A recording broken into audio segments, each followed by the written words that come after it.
حضرت عائشہ رضی اللہ تعالیٰ عنہا فرماتی ہیں کہ یہ تین قسم کی عورتیں بہت بابرکت ہوتی ہیں، جہاں ملے ان سے شادی کر لو۔ بسم اللہ الرحمن الرحیم۔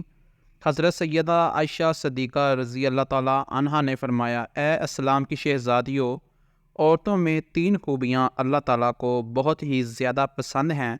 جب پوچھا گیا کہ وہ کون سی تین خوبیاں ہیں تو حضرت عائشہ رضی اللہ عنہا نے فرمایا، پہلی خوبی پردہ ہے۔ پردہ کسی خاتون کی ایسی خوبی ہے جو اللہ تعالیٰ کو بہت ہی زیادہ پسند ہے۔ جب کوئی خاص خوبیاں اللہ کو بہت پسند ہو تو پھر ظاہر ہے کہ وہ خوبیاں اپنانے والی عورتیں بھی اللہ کو بے حد پسند ہیں۔ فرمایا گیا، اللہ کی پسندیدہ بندی بن جاؤ اور پردے کو اپنا زیور سمجھو۔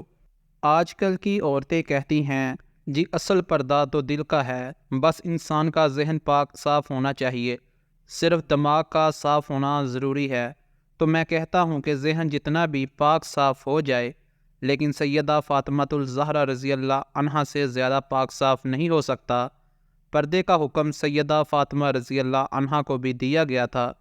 جہالیت قدیمہ کی طرح جہالیت جدیدہ میں ایک بار پھر بہنوں کی عزت و ناموس پر خطرات کے بادل منڈلا رہے ہیں۔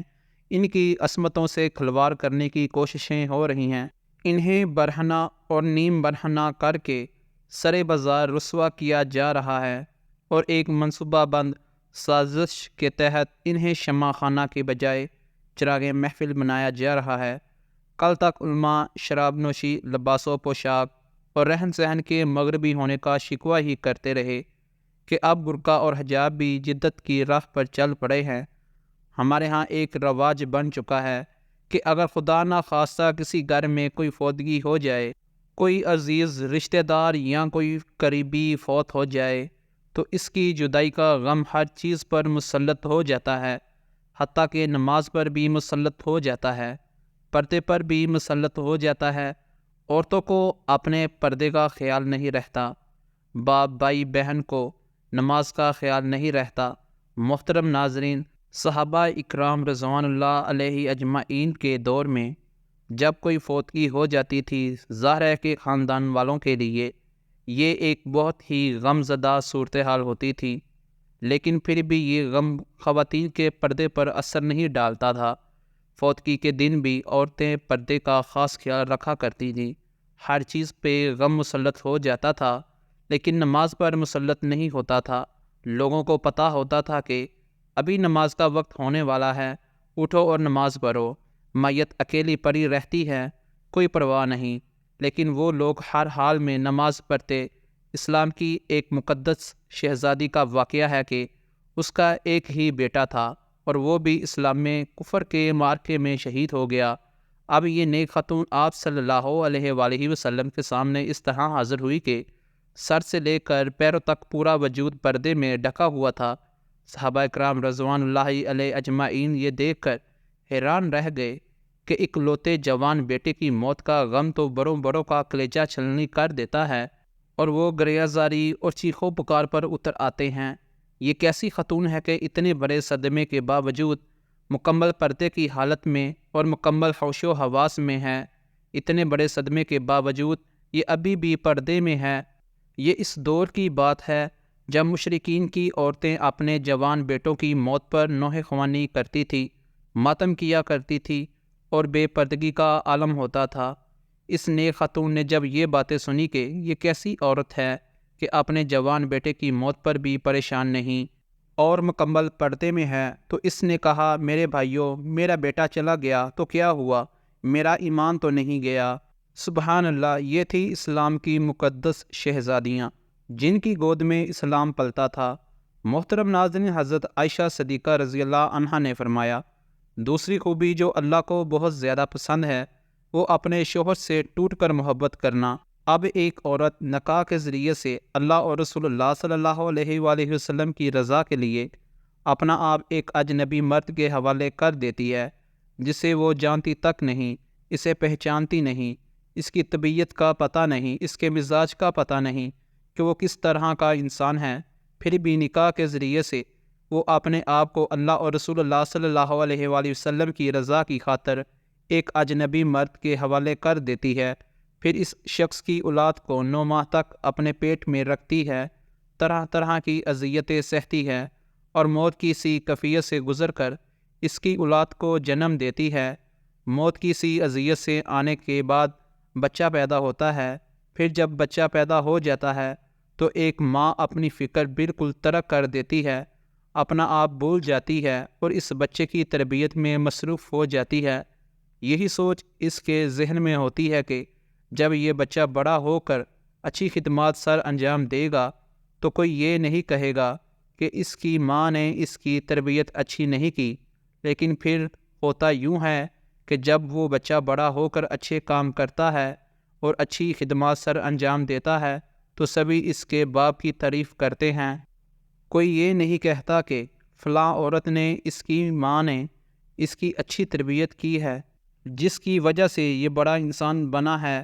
تو کئی سال تک جب وہ ہمارے بچوں کی پرورش میں لگ جاتی ہے اور اپنا آپ بالکل بھول جاتی ہے تو اس کے چہرے پر جھریاں نمودار ہونے لگ جاتی ہیں۔ پھر ایسی عورت کو کئی شوہر یہ کہہ کر ٹھکرا دیتے ہیں کہ عورت مرد کے پاؤں کی جوتی ہوتی ہے، وہ جب چاہے جوتی کو تبدیل کر سکتا ہے۔ اللہ اکبر۔ ایک بزرگ اور نیک انسان کی محفل میں لوگ بیٹھے ہوئے تھے۔ وہاں یہ بات چل رہی تھی کہ ایک مرد کہہ رہا تھا، کیا عورت مرد کی جوتی ہوتی ہے؟ مرد کو جہاں بھی اپنے مناسب سائز کی جوتی نظر آئے تو وہ بدل لے۔ وہاں پر بیٹھے ایک شخص نے اس اللہ والے بزرگ انسان کی جانب رخ کیا اور اس سے دریافت کیا کہ حضرت، کیا یہ شخص ٹھیک کہہ رہا ہے؟ تو بزرگ فرمانے لگے کہ اپنی سوچ کے مطابق بالکل ٹھیک کہہ رہا ہے، اور واقعی عورت مرد کے پیروں کی جوتی ہوتی ہے جو خود کو پاؤں کی مانند سمجھتا ہے۔ فرمانے لگے، جو خود کو پاؤں جیسا تصور کرتا ہے وہ اپنی بیوی کو پاؤں کی جوتی ہی سمجھتا ہے۔ یہی عورت سر کا تاج بھی تو ہو سکتی ہے، لیکن صرف اس مرد کے لیے جو خود کو بادشاہ کی مانند سمجھتا ہے۔ جب ایک عورت ایک ایسے شخص کے لیے اپنی زندگی قربان کر دیتی ہے جس کے وہ نکاح میں آ جاتی ہے، اس کی خدمت گزاری کرتی ہے، بچے پیدا کرتی ہے، اس کے بچوں کی تربیت کے دوران اس کے چہرے پر جھریوں کے نشان نمودار ہو جاتے ہیں، لیکن مرد اس بات کو سمجھنے کی بجائے جب یہ دیکھتا ہے کہ یہ عورت پہلے کی طرح خوبصورت نہیں رہی تو وہ دوسری عورت کی جانب مائل ہونے لگتا ہے اور اپنی بیوی کو چھوڑنے کے لیے تیار ہو جاتا ہے۔ تو ایسا مرد اپنی بیوی کی ہستی بستی زندگی میں زہر گھول کر رکھ دیتا ہے اور اسے کانٹوں کے بستر پر سونے پر مجبور کر دیتا ہے۔ تو کیا یہی انسانیت ہے؟ خدا را اللہ کی ان رحمتوں کی قدر کیا کریں، وہ کسی بھی شکل میں ہوں، ماں، بہن، بیوی یا بیٹی، ان کو عزت دیا کریں۔ حضرت عائشہ صدیقہ رضی اللہ عنہا نے فرمایا کہ عورت کے اندر 3 خوبیاں اللہ تعالیٰ کو بہت ہی زیادہ پسند ہیں۔ جب پوچھا گیا کہ اے ام المومنین، عورت کی وہ کون سی خوبیاں ہیں جو اللہ تعالیٰ کو بہت زیادہ پسند ہیں، تو فرمایا، نمبر 1، پردہ کرنے والی عورت اللہ کو بہت ہی زیادہ پسند ہے۔ نمبر 2، شوہر سے ٹوٹ کر محبت کرنا، یعنی شوہر سے بے انتہا محبت کرنے والی عورت بھی اللہ تعالیٰ کو بہت ہی پسند ہے۔ نمبر 3، اللہ کے حضور جھکنے والی عورت، نماز پڑھنے والی عورت، قیام، رکوع اور سجود کرنے والی عورت، قرآن پڑھنے والی عورت۔ آج کل کی عورت کہتی ہے، جی بچے زیادہ ہیں اس لیے نماز پڑھنے کا وقت ہی نہیں ملتا، اللہ کے حضور جھکنے کا وقت ہی نہیں ملتا۔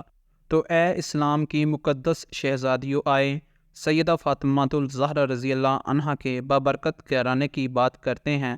جنت کے سرداروں حسنین کرمین کی تربیت بھی ہو رہی ہے، حضرت علی رضی اللہ عنہ کی خدمت بھی ہو رہی ہے، مہمانوں کو کھانے بھی پیش کیے جا رہے ہیں۔